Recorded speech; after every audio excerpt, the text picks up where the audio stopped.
안녕하세요. 저는 서지수라고 합니다. 남편 홍은창과는 지인의 소개로 만나 8개월의 연애 끝에 부부의 연을 맺었습니다. 평범하고 무난한 연애 기간이었고 양가 집안의 큰 반대나 갈등 없이 순조롭게 결혼 준비를 마쳤습니다. 다만 한 가지 제 마음에 작은 돌덩이처럼 걸리는 것이 있다면 남편의 누나, 즉 시누이 홍은이의 존재였습니다. 시누이는 원래 제주도에 살고 있었습니다. 그곳으로 시집을 가서 마사지샵을 운영하고 있다고 들었죠. 상견례를 앞두고 가족들에게 정식으로 인사를 드리던 날 시누이를 처음 마주했습니다. 그녀의 첫인상은 상당히 까칠하더군요. 저를 위아래로 훑어보던 시누이는 자리에 앉자마자 대뜸 훈계부터 시작했습니다. 내가 손 윗사람이니까 말 놓아도 되지? 아, 네, 그럼요. 우리 집 들어오면 남편한테 잘하고 특히 우리 엄마 아빠 깍듯하게 모셔야 할 거야. 요새 애들처럼 자기 권리만 따지면 곤란해. 처음 보는 예비 올케에게 축하의 말보다 시집살이를 예고하는 듯한 훈계를 늘어놓는 모습에 저는 내심 황당했습니다. 속으로 참 별로구나 라는 생각이 들었죠. 집으로 돌아오는 길에 남편에게 솔직한 심정을 이야기했습니다. 남편은 멋쩍게 웃으며 변명을 늘어놓았습니다. 실은 누나가 제주도에서 시집살이를 엄청 심하게 당하고 있거든. 거기다 시누이 시집살이까지 톡톡히 겪다 보니 사람이 좀 날카로워졌어. 아기가 있어서 그런 건 아니니까 당신이 조금만 이해해줘. 솔직히 그 말을 들으니 더 이해가 가지 않았습니다. 본인이 혹독한 시집살이를 당하고 상처를 받았으면 다른 사람에게는 그러지 말아야 하는 거 아닌가요? 자신이 당한 억울함을 엉뚱하게 새로 들어오는 올케에게 화풀이하는 심보가 불쾌했습니다. 하지만 어차피 시누이는 바다 건너 제주도에 살고 있었고 1년에 명절 때나 한두 번 볼까 말까 한 사이니 적당히 거리를 두면 괜찮을 거라 스스로를 다독였습니다. 그렇게 2년의 시간이 흘렀습니다. 저희 부부는 맞벌이를 하며 나름대로 안정적인 신혼생활을 이어가고 있었습니다. 그런데 평온했던 저희의 일상에 갑작스러운 불청객이 들이닥쳤습니다. 시누이가 이혼을 한 뒤 제주도 생활을 끝내고 서울 본가로 짐을 싸서 올라온 것이죠. 시부모님 댁에 얹혀 살게 된 시누이는 시간은 많고 할 일은 없는지 그때부터 본격적으로 저희 부부의 삶에 간섭하기 시작했습니다. 휴일 아침이면 불쑥 저희 집에 쳐들어와 냉장고 문을 열어보며 살림살이를 지적했고 저녁에 피곤한 몸을 이끌고 퇴근하면 전화를 걸어와 잔소리를 늘어놓는 겁니다. 너희는 결혼한 지 2년이 넘었는데 왜 아직도 애 소식이 없니?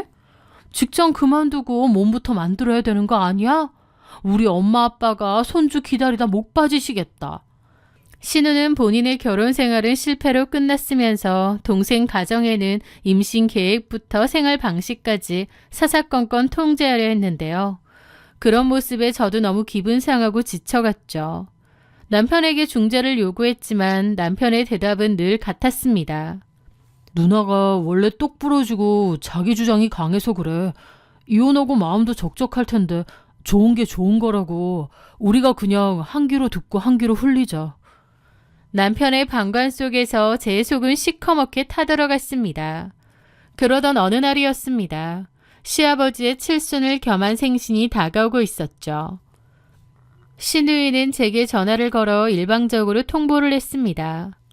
이번 우리 아빠 생신은 외식 말고 집에서 상다리 부러지게 차려드리자. 내가 옆에서 거들어줄 테니까 올케가 장도 좀 보고 음식 준비도 좀 하고. 혼자 하라고 안 해. 나도 같이 할 거니까 걱정 마. 저 역시 매일 야근에 시달리는 직장인이었지만 칠순이라는 명분이 있었기에 꾹 참고 시누이의 지시를 따랐습니다.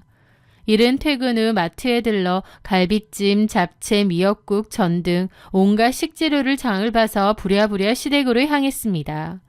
도와주겠다던 시누이의 말을 믿고 서둘러 갔는데 막상 시댁 문을 열어보니 시누이는 외출하고 없는 거예요. 어머님은 주방을 어슬렁거리실 뿐 크게 손을 보태지 않으셨고요. 결국 저는 옷을 갈아입고 혼자 주방에 서서 재료를 다듬고 음식을 만들었습니다. 잔치상을 혼자 준비한다는 게 생각보다 훨씬 고된 노동이더라고요. 몇 시간 동안 서서 전을 붙이고 쪼그려 앉아 나무를 묻히다 보니 원래 좋지 않았던 허리에 무리가 가기 시작했습니다. 그렇게 거의 모든 음식이 완성되어 간 무렵 무거운 솥을 옮기기 위해 몸을 일으키던 순간이었습니다. 우두둑하는 느낌과 함께 허리에 극심한 통증이 찾아왔고 숨을 쉴 수 없을 만큼 고통 때문에 그 자리에 주저앉고 말았습니다. 허리를 제대로 삐끗한 거였죠. 도저히 허리를 펼 수가 없었고 마침 퇴근을 하고 본가로 온 남편이 주방 바닥에 주저앉아 끙끙거리는 저를 발견했습니다. 사태를 파악한 남편은 저를 부축하며 말했죠. 음식은 다 된 것 같으니까 여보는 얼른 안방에 가서 좀 누워있어. 내가 엄마한테 말씀드릴게. 저는 남편의 부축을 받아 시부모님의 안방 침대에 조심스럽게 몸을 뉘었습니다. 식은땀이 흐르고 허리가 끊어질 듯 아파오더라고요. 그런데 제가 누운 지 20분쯤 지났을 무렵 외출했던 시누이가 집으로 돌아왔습니다. 현관문이 열리는 소리와 함께 시누이의 날카로운 목소리가 들리는 거예요. 그러더니 시누이가 안방문을 벌컥 열어 제꼈죠. 지금 뭐 하자는 거야? 시어머니는 일 시켜놓고 여기서 자빠져 자고 있어? 시누이의 눈에는 주방에서 그릇을 세팅하고 있는 시어머니와 안방에 누워있는 제 모습이 아주 기가 막힌 상황으로 보였던 모양입니다. 자기 분을 못 이긴 시누는 갑자기 어깨에 메고 있던 가죽 가방을 저를 향해 집어 던졌습니다. 가방 모서리가 제 어깨를 강타했습니다. 저는 갑작스러운 폭력에 너무 놀라 비명조차 지르지 못했습니다. 어디 세상 천지에 시어머니는 주방에서 일하고 있는데 며느리라는 년이 안방 침대에 자빠져 있어. 네가 우리 엄마 식모로 부려먹으라고 시집왔어? 시누이는 입에 거품을 물고 발악을 했습니다. 가방에 맞은 충격과 억울함에 저 역시 이성을 잃고 따져 묻기 위해 몸을 일으키려 했습니다. 하지만 허리 통증 때문에 침대에서 벗어나지 못한 채 끙끙거리며 대답했죠.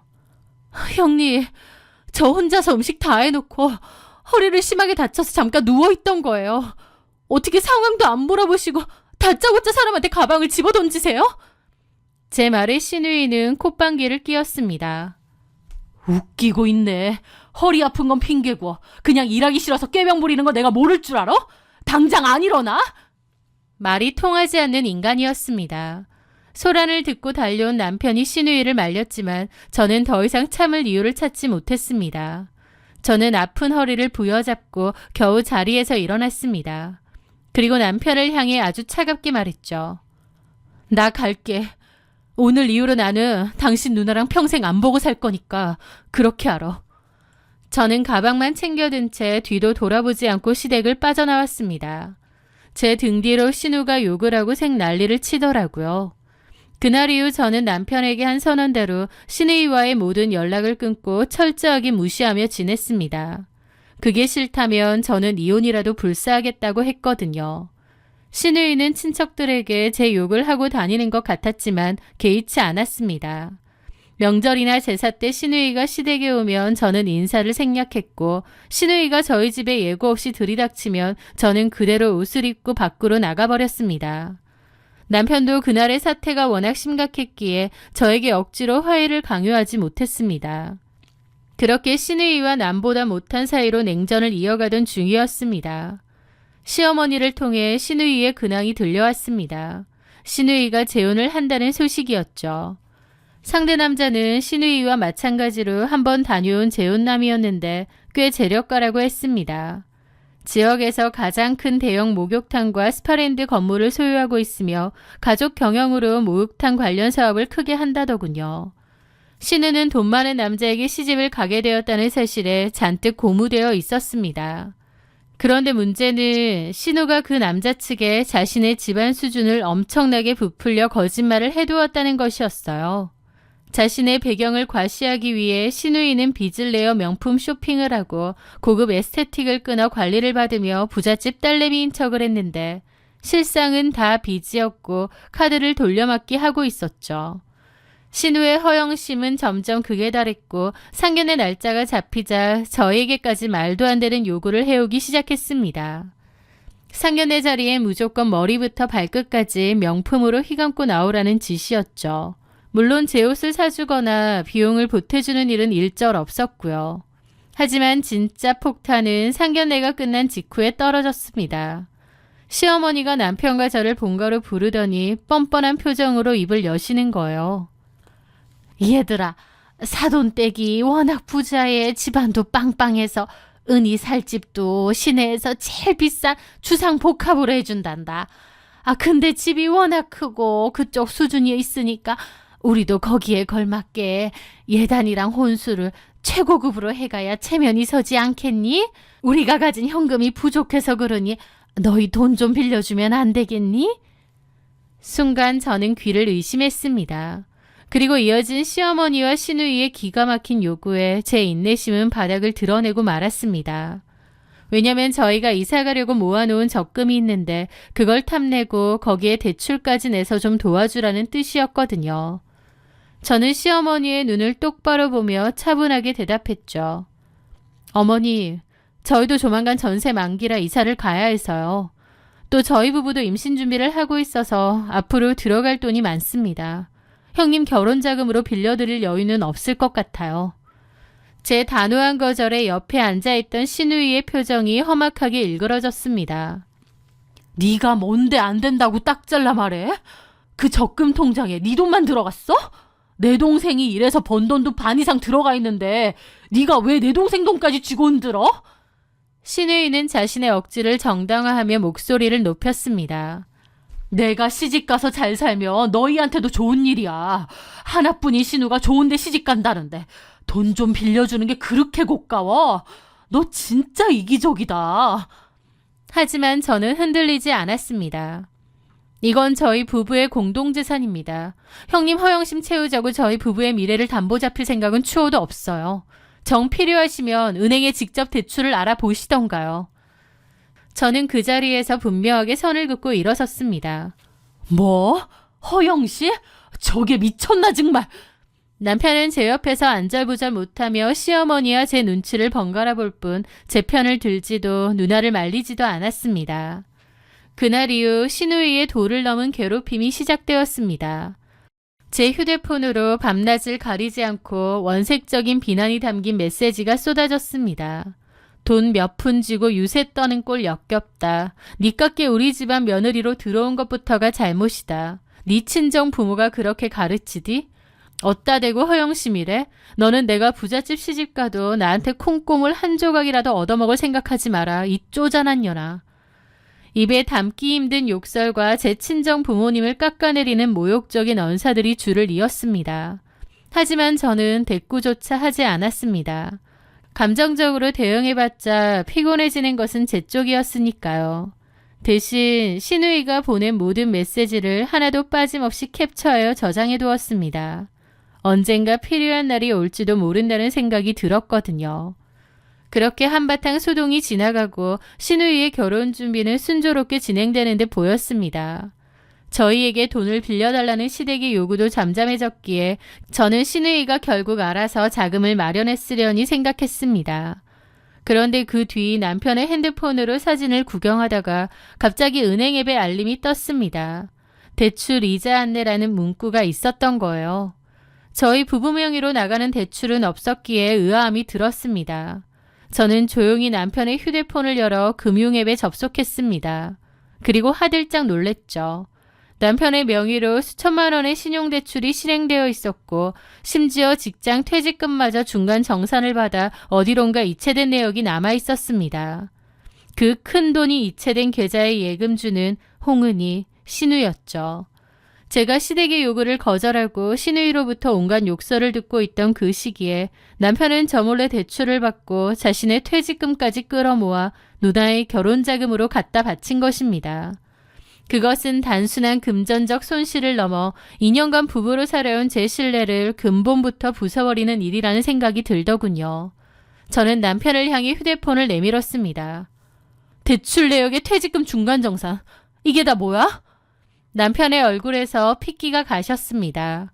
당황한 그는 수건을 바닥에 떨어뜨리며 변명을 하더군요.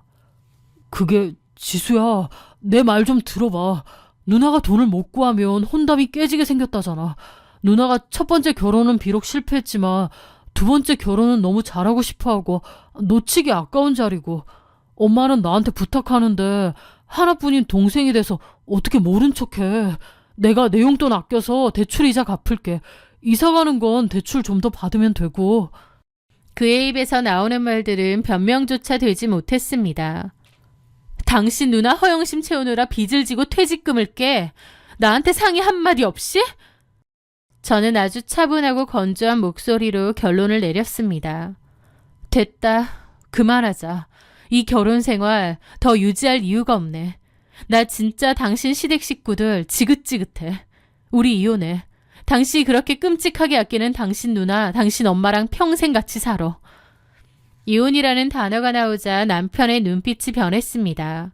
미안해하거나 용서를 구하기는커녕 자신의 행동을 정당화하려던 남편은 오히려 목소리를 높이며 제게 다가왔죠.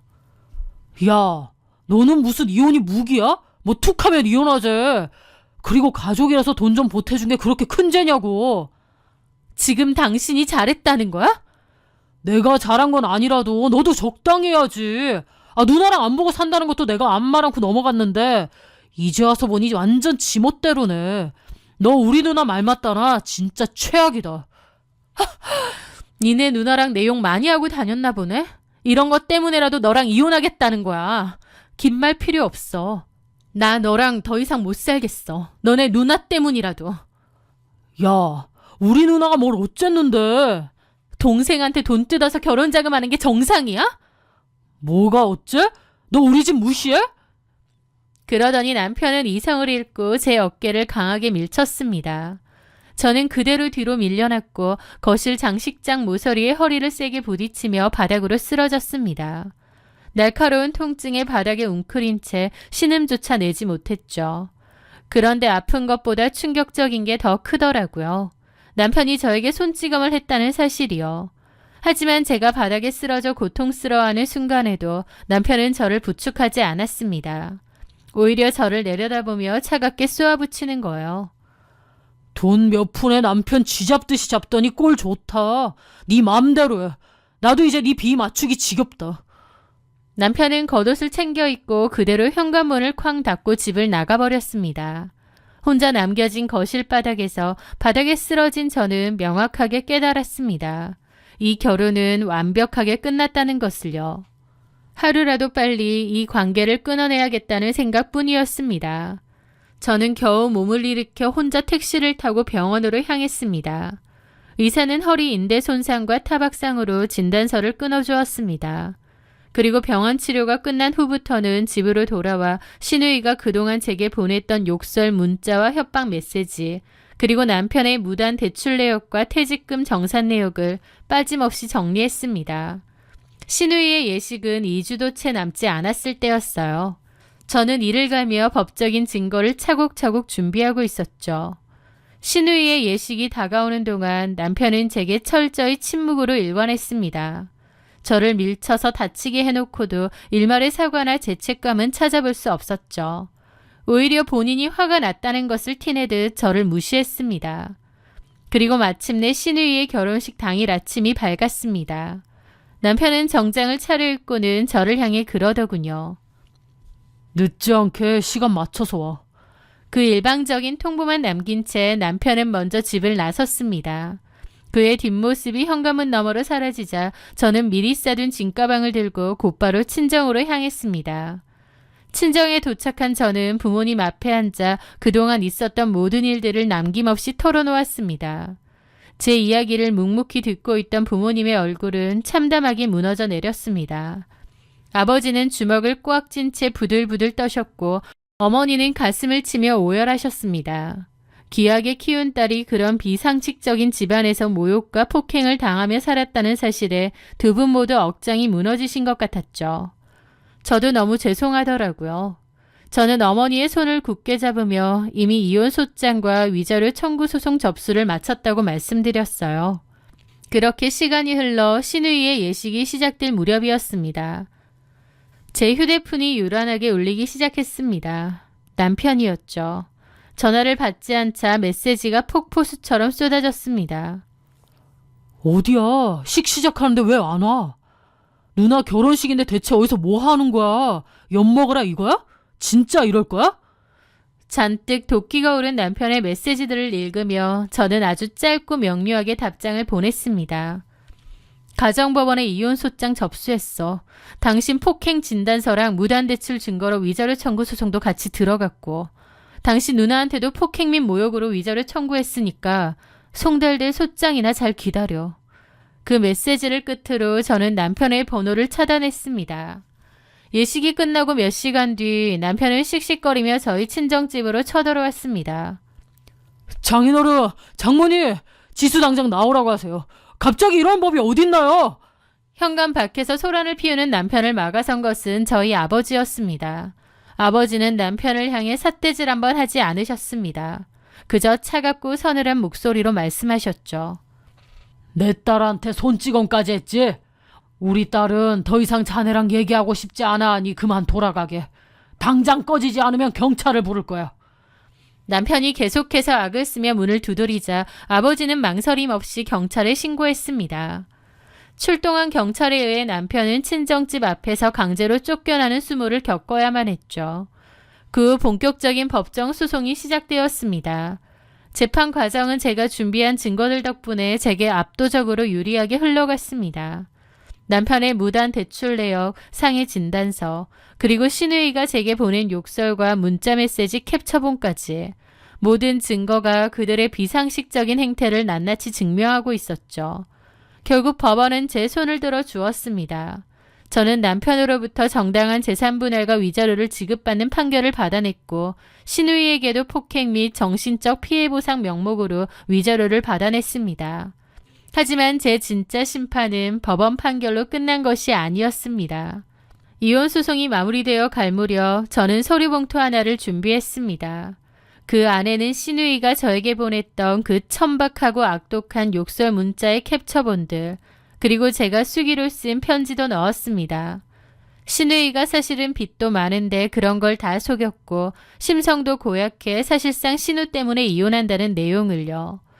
저는 그 봉투를 신우이의 시댁 매장으로 우편 발송했습니다. 그 서류가 신우이의 시부모님 손에 들어간 직후의 상황은 보지 않아도 훤했습니다. 빚더미에 앉아있는 허영 덩어리인데다 올케이기 입에 담을 수 없는 욕설과 폭행을 일삼는 상스러운 인간이라는 사실을 알게 된 것이죠. 결국 신우는 혼인신고조차 제대로 하지 못하고 식을 올린 지 한 달도 채 되지 않아 파토가 났다고 하더군요. 그 집에 시집가려고 돈만 쓴 격이 되었죠. 저는 이혼 후 그 집과는 완전히 선을 긋고 살고 있고요.